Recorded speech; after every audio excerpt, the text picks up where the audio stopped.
বন্ধুরা, আবার আমি এলাম আরেকটা নতুন রেসিপি নিয়ে তোমাদের কাছে। রেসিপিটার নাম হচ্ছে ক্ষীর। ক্ষীর তৈরি করলাম দুধ দিয়ে, ঘরের দুধ দিয়ে, লেবু দিয়ে দুধটা কাটলাম, একটা পাতিলেবুর রস দিয়ে দুধটা পুরো কেটে নিয়েছি।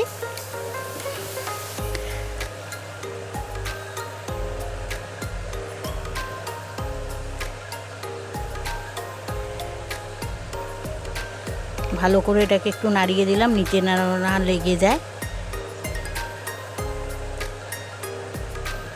ছানাটা কাটালাম,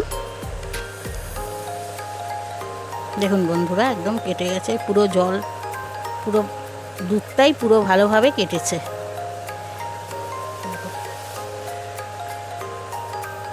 অন্য পাত্রে তুলে রাখলাম, জলটা ঝরাতে দিলাম।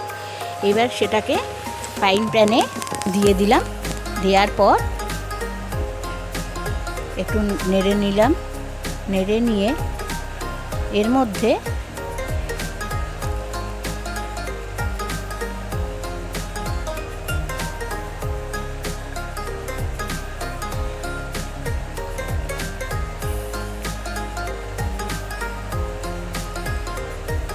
ছোট এলাচ একটুখানি ছিঁড়ে দিয়ে দিলাম, ফাটিয়ে।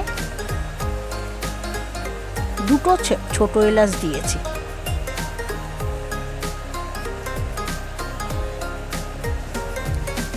একটুখানি গুঁড়ো দুধ দিয়ে দিলাম।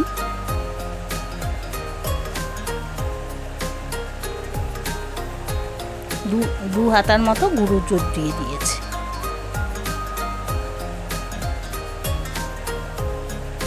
এবার গুড়টা, চিনি দিলাম না, গুড় দিয়ে করলাম। গুড় দিলে সুগারের রুগীরাও খেতে পারে, সবাই খেতে পারে, যার জন্য গুড় দিয়ে এটা করা হলো।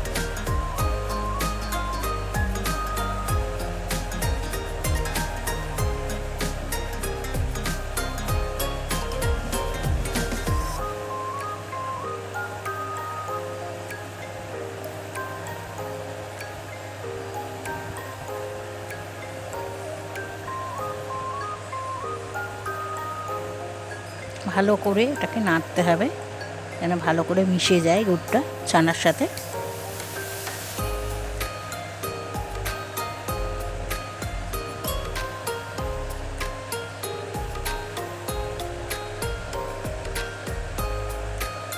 একটু জল জল থাকে, সেটাও মরে যাবে আস্তে আস্তে, নাড়তে নাড়তে একদম শুকনো হয়ে যাবে।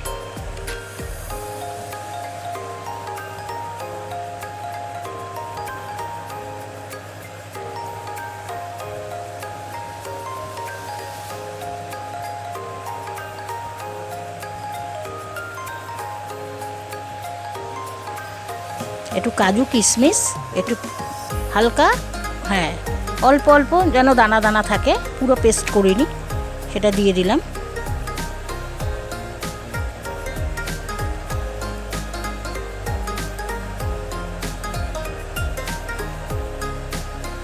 যখন আঠা আঠা হয়ে আসবে তখন নামিয়ে ফেলতে হবে।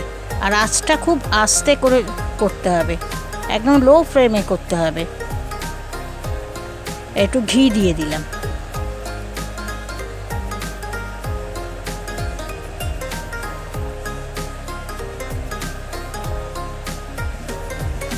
ঘরে তৈরি করা ক্ষীর হয়ে গেল।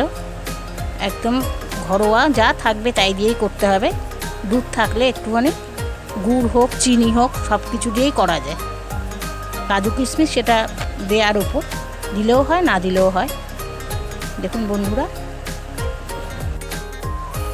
রেসিপিটা যদি ভালো লেগে থাকে লাইক করবেন, শেয়ার করবেন, চ্যানেলটি সাবস্ক্রাইব করবেন। পরের ভিডিওতে আবার দেখা হবে।